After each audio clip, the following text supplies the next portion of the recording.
కొట్టాయంటూ comment చేశారు. ఏంటి comment అసలు? కరెక్టే కదా. కొత్తగూడెంలో ఎవరు సింగిల్ లార్జెస్ట్ పార్టీ ఎవరు? సిపిఐ కదా. కొత్తగూడెంలో టిఆర్ఎస్ మద్దతు ఇచ్చిందా సిపిఐకి? మరి అర్థం అయితే లేదా? ఇప్పుడు మళ్ళీ ముందుకొచ్చి మేము మద్దతు ఇస్తామంటున్నారు కదా. ఎట్లా ఇస్తారు? కాంగ్రెస్ వాళ్ళు ఏమంటారు? మేము మా మిత్రపక్షము అని అంటున్నారు.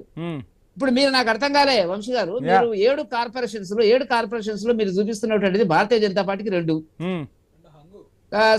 కొత్తగూడెం 1 అయిన తర్వాత మహబూబ్నగర్ ఎక్కడ ఇచ్చినారు? సారీ, అది ఇంకా అప్డేట్ అవ్వలేదు. అవుతుంది ఒక 5 minutes లో క్లియర్ కట్ గా అప్డేట్ అవుతుంది. మహబూబ్ నగర్ హంగులో ఉంది. అది చాలా టీవీలు ఏం చేస్తున్నారు? కాంగ్రెస్ కు 4 చూపిస్తున్నారు, 3.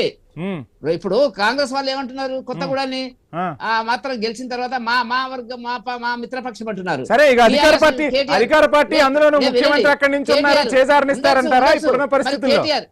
కేటీఆర్ ఎట్లా మద్దతు ప్రకటించినాడు అంటే 2 1 కావా? ఇప్పుడు 1 కావా? అవసరమైనప్పుడు మా రామచంద్రరావు గారు చెప్పిన స్టేట్మెంట్ కరెక్ట్, దాని మీద అంతకంటే చర్చ అవసరం లేదు. నేనేమంటున్నా అంటే కాంగ్రెస్ వాళ్ళు సంకలు గుద్దుకుంటున్నారు, రేవంత్ రెడ్డి గారు రకరకాలుగా ఏదో మాట్లాడుతున్నటువంటి పరిస్థితి. ఒక ఎనాలసిస్ విశ్లేషణ, ఎందుకంటే శేషు గారు ఉన్నారు, వాళ్ళు ఏం చెప్పినారు? 116 మున్సిపాలిటీలు, 7 కార్పొరేషన్స్ లో మేము 80-90 అన్నారు. పోనీ 80 ఖచ్చితంగా వాళ్ళ ప్రెసిడెంట్ చెప్పినట్టు 80% వేస్తే 80% ఓటు వేస్తే ఎంత వస్తుందండి? 116 80 వేస్తే 90 సీట్లు వస్తాయి. 90 సీట్లు రాలే, వాళ్ళకి వచ్చిన ఎన్ని? 70 సీట్లు మాత్రమే వచ్చినాయి.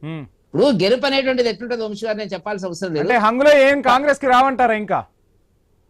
ఇంకే టోటల్ గా చూపిస్తూనే ఉన్నారు కదా. మీరు చూపిస్తున్నారు 2581 చూపిస్తున్నారు, చూపించినారు కదా, అన్ని చూపిస్తున్నారు కదా, చూపించినారు కదా. మీ దగ్గర 2581 చూపించినారు. అప్డేట్ అవుతుంటాయి. చెప్పండి. లేదు, మేము 300 సీట్లు వాళ్ళకంటే తక్కువ పోటీ చేసినాము, మాకంటే ఎక్కువ పోటీ బీఆర్ఎస్ చేసింది. అది భాగం, అది పక్కకు పెట్టండి. నేనేమంటున్నా అంటే ఇవాళ కాంగ్రెస్ గెలిచింది ఏది? మనకు మామూలుగా వార్డ్స్ కు సంబంధించినంత వరకు వాళ్ళకు వచ్చినటువంటి సీట్లను 1300 మనం లెక్క పెట్టినట్టయితే 1346, సరే ఒకటి ఎక్కువ తక్కువ పెట్టినట్టయితే టీఆర్ఎస్ కు 719 వచ్చింది, మాకు 223 వచ్చింది. లెక్క పెడితే 52% వచ్చినాయండి. ఇతరుల కన్నా కూడా వెనకబడిన పరిస్థితి భారతీయ జనతా పార్టీ చాలా చోట్ల.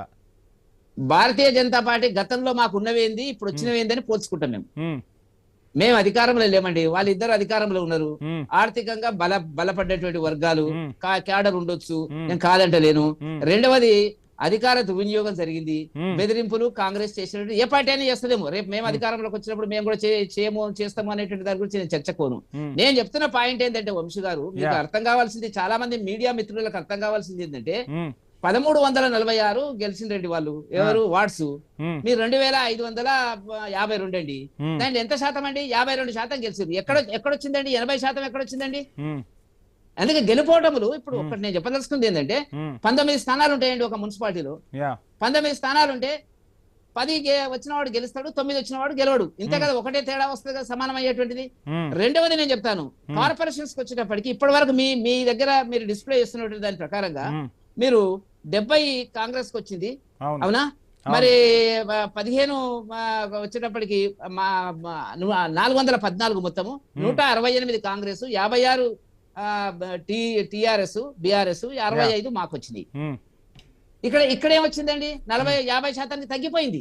మూడో పాయింట్ చెప్తాను, తొందరపడకండి. గెలుపు అనేది వాళ్ళు చెప్పుకొని కాక మాకు అర్థం లేదు.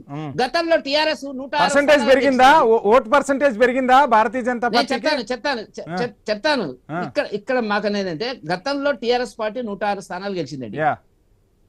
మరి అధికారంలో ఉన్న పార్టీ 106 స్థానాలు గెలిచినప్పుడు మీరు గెలిచింది ఏంటో చెప్పండి. ఇప్పుడు కాంగ్రెస్ వాళ్ళ నన్ను అడుగుతుంది మీరు? కాంగ్రెస్ వాళ్ళు చెప్పాలి కదా. వాళ్ళు 80% 90% అన్నది ఎక్కడ వచ్చినాయి చెప్పండి. 70 మున్సిపాలిటీలు వచ్చినాయి వాళ్ళకు. మీకు టైం ఇస్తా వెంకటరెడ్డి గారు, ఒక షార్ట్ బ్రేక్ తీసుకుందాం. మీకే టైం ఇస్తాను. షార్ట్ బ్రేక్ తీసుకుందాం. Stay tune.